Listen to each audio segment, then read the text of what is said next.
चार सूत्री मांगों को लेकर रीवा सहित पूरे प्रदेश में एक साथ शुरू हुई चिकित्सकों की अनिश्चितकालीन हड़ताल के बाद अस्पताल में आपातकालीन जैसे स्थिति निर्मित हो गई थी। वरिष्ठ चिकित्सकों से लेकर जूनियर चिकित्सक भी हड़ताल पर चले गए। मरीजों में हाहाकार की स्थिति निर्मित रही। यहां तक कि चिकित्सकों ने प्राइवेट प्रैक्टिस को भी त्याग दिया और शव के पोस्टमार्टम तक नहीं करे।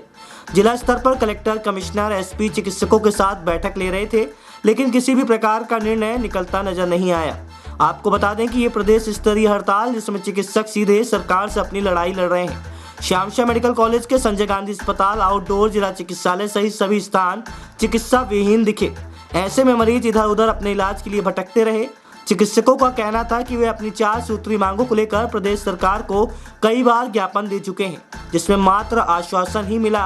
अब आगे और नहीं, अब उन्हें निर्णय चाहिए था, जिसको लेकर उन्होंने अनिश्चितकालीन हड़ताल का फैसला लिया और ये हड़ताल 4 घंटे चली, जिसके बाद मध्य प्रदेश शासन के चिकित्सा शिक्षा मंत्री विश्वास सारंग के बाद हड़ताल स्थगित कर दी गई है। फिलहाल जब तक हड़ताल जारी रही तब तक मरीज इधर उधर परेशान होते दिखे।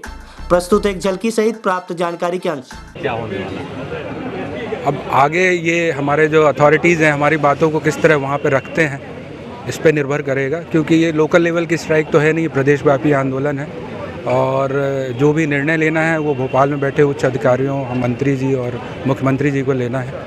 तो उस पर ही निर्भर करेगा कि आगे क्या हो सकता है। चिकित्सकीय जो है, तो ऐसे में वो लोग कुछ औपचारिक व्यवस्था भी लगे हुए करने में। तो हाँ, वो औपचारिक व्यवस्था की उन लोग कोशिश कर रहे हैं। अच्छा, सबसे पहले मैं एक बात क्लियर कर देना चाहता हूँ कि जिस स्थिति में आज हम लोग खड़े हैं वो हम लोगों के लिए खुद बहुत ही दुखद है, क्योंकि हम यहाँ के एक रिस्पॉन्सिबल हम लोग नागरिक हैं और चिकित्सक होने के नाते हम लोग अपनी रिस्पॉन्सिबिलिटीज समझते हैं।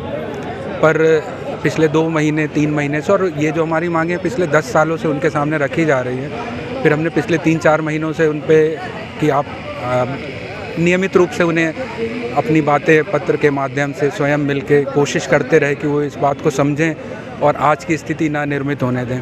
इसीलिए हमने 15-16 को काली पट्टी और फिर इसके बाद 2 घंटे का काम बंद कि हो सकता है इस चीज़ों से वो समझ में आएंगे और हमारी बातों को सुनेंगे और आज की स्थिति ना निर्मित हो पाए। पर हाँ जी, उनका ये कहना है कि अभी इमरजेंसी सेवा कम से कम चालू कर दी जाए, ऐसा वो लोग अभी मान नहीं। देखिए, मैं एक चीज़ कहूँगा कि एक डॉक्टर के लिए सबसे कठिन है अपने मरीज से दूर होना पर, और यही कारण था कि डॉक्टरों की तरफ से डे 1 से ये कोशिश की गई कि ये हड़ताल आज का दिन 17 फरवरी का ना आए। हमने जितना यथासंभव हो सकता था अपने स्तर से इसको विलंब करने की कोशिश की कि और समय दें और समय दें और समय दें, लेकिन हमारा आज भी केवल एक ही प्रश्न है शासन से कि इस स्थिति के लिए जिम्मेदार कौन। हम बिना बताए रातों रात हड़ताल पे चले गए होते, निश्चित रूप से हमारी जवाबदारी होती। जब हम वर्षों से, महीनों से लगातार उन्हीं मांगों पर जो वर्षों से लंबित हैं और मांगें यथावत हैं, तो फिर गलती किसकी। तो ये डॉक्टरों के लिए भी बड़ा कठिन समय है, सच में बहुत दुविधा का समय होता है कि हम शरीर से यहाँ खड़े रहते हैं, मन हमारा वहाँ और होता है कि कुछ दुर्घटना ना घटित हो जाए।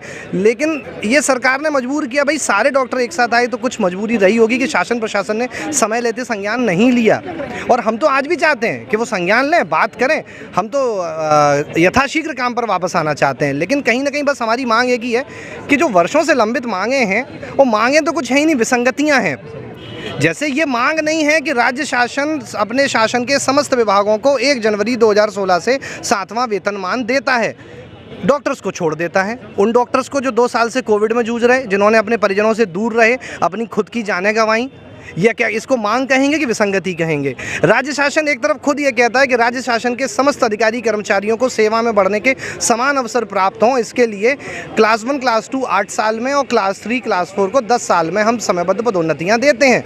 लेकिन ये मेडिकल एजुकेशन विभाग जो है वो एकमात्र ऐसा विभाग है कि पदोन्नति लागू नहीं है। आपने स्वास्थ्य विभाग में लागू की तो उसमें बहुत सारे इफ एंड बट जोड़ के उसको काट छांट कर दी। तो क्या हम यदि सेवा में बढ़ने के समान अवसर मांगते हैं तो क्या ये कोई मांग है या विसंगति है?